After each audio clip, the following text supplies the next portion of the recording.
The first quarter of the year is gone. I hope you got something accomplished. Time is moving fucking fast, Jack. I don't even know where the fuck is going half the time. But think about it. The first quarter's gone. Now we got the second quarter, which runs till fucking June. And we got to really pick it up then because the third quarter is the summertime.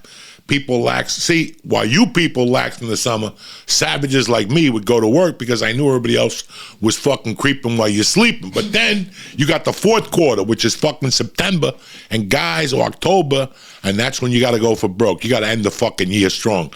But the first quarter is already gone. I did not know this. Listen, guys, you know, you just live for the day sometimes, so you don't even pay attention. Even though on Patreon every morning I go, hey, it's Monday the 27th. Hey, you just don't even realize it's April fucking 1st on Saturday.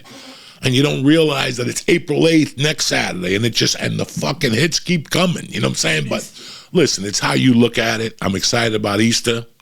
It's fucking Holy Week this week. That's always, this week always fucks with me a little bit. First off, we're going to get fucked with a lot because my daughter has no school as of Wednesday. Really? Wednesday half day, Thursday no school, Friday no school, and all next week no fucking school. So that changes me right away. It's spring fucking break. People are jumping up and down. But Holy Week, dog, every time I think, like yesterday came to me on Palm Sunday, I was at the Little League field and I seen people driving around with palms. I'm like, holy fuck.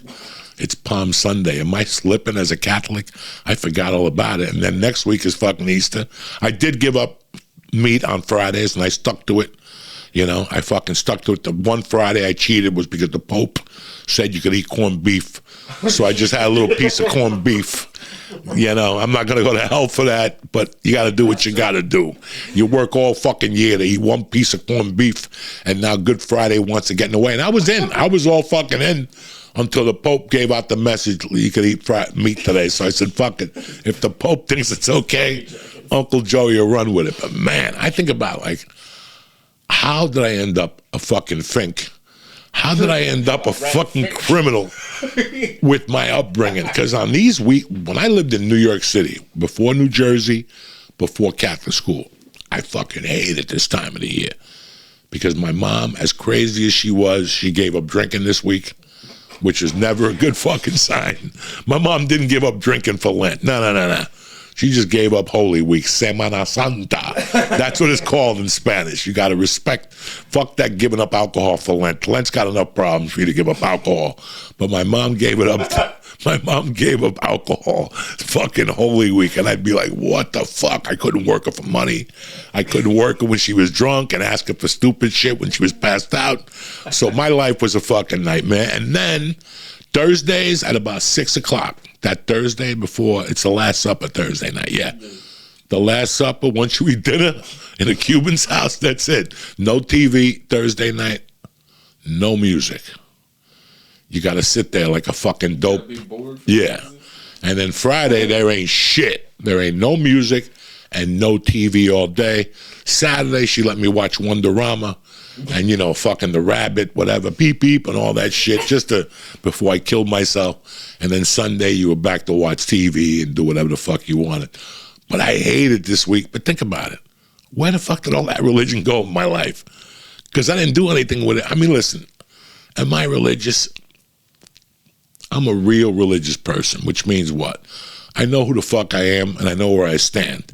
If you think I'm going to go to church every Sunday and sit in the first fucking pew with nice people, and look at me in the first pew with a basket getting money from people, I'm not doing that.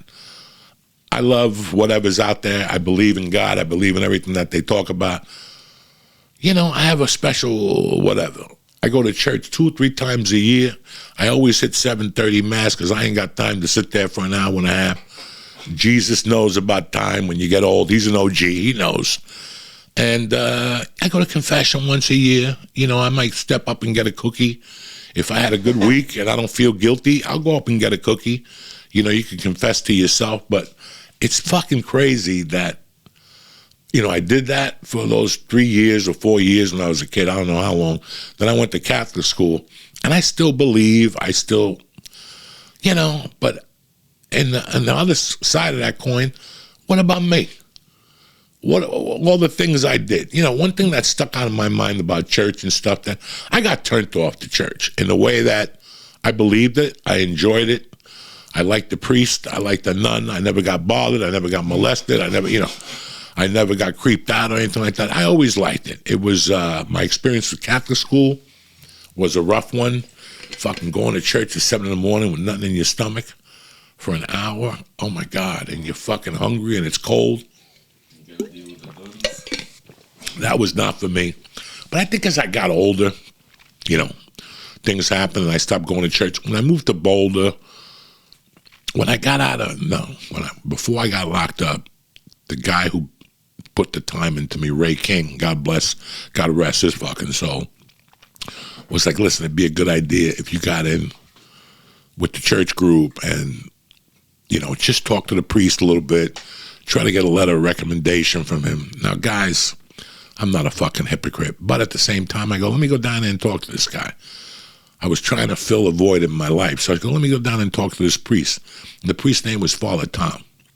I'll never forget this. This guy, as soon as I walked in here, we just started talking about Jersey and food and fucking the Bronx, and I don't even think he was from the East Coast.